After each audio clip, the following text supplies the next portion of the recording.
మన అక్కలం ఎంత లక్కీ గదా! ఏం గావాలన్నా తమ్ముళ్ళతో జెప్పించుకోవచ్చు. నాకు చిన్న చాక్లేట్ గావాలన్నా మా తమ్ముడిని పిలిచి చాక్లేట్ తేరా అంటే వాడు షాప్‌కెళ్ళి చాక్లేట్ తెచ్చి నాకిస్తాడు. ఇక్కడ నేను user are app front end, మా తమ్ముడు ఏపీఐ, షాప్ అతను బ్యాక్ ఎండ్ సర్వర్, చాక్లెట్ అనేది డేటా.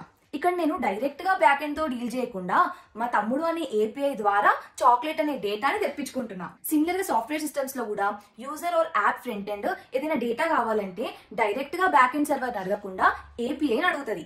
ఏపీఐ వెళ్ళి బ్యాక్ ఎండ్ సర్వర్ నుండి యూజర్ రిక్వెస్ట్ చేసిన డేటాని ఫెచ్ చేసి యూజర్ కి రెస్పాన్స్ గా పంపిస్తుంది. ఏపీఐ అంటే అప్లికేషన్ ప్రోగ్రామింగ్ ఇంటర్ఫేస్.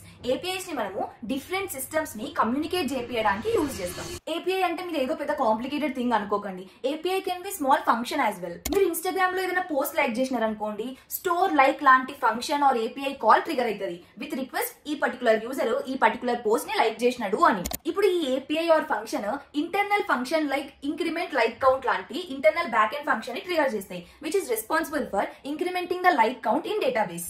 డేటాబేస్ లో లైక్ కౌంట్ ఇంక్రిమెంట్ అయినాక ఏపీఐ యూజర్ కి సక్సెస్ అని రెస్పాన్స్ పంపిస్తుంది. APIs are used for communication purposes అని చెప్పినా కదా. ఈ కమ్యూనికేషన్ ఎట్లా అయినా చేయొచ్చు. ఇప్పుడు మా తమ్ముని చాక్లెట్ దేమంటే వాడు జెప్టోలో అయినా ఆర్డర్ పెట్టొచ్చు, షాప్ అయినా వెళ్ళి తేవచ్చు. ఇట్లనే సాఫ్ట్వేర్ సిస్టమ్స్ లో కూడా different types of communication models ఉన్నాయి, like synchronous communication models and asynchronous communication models. వీటి గురించి నెక్స్ట్ వీడియోలో చూద్దాం.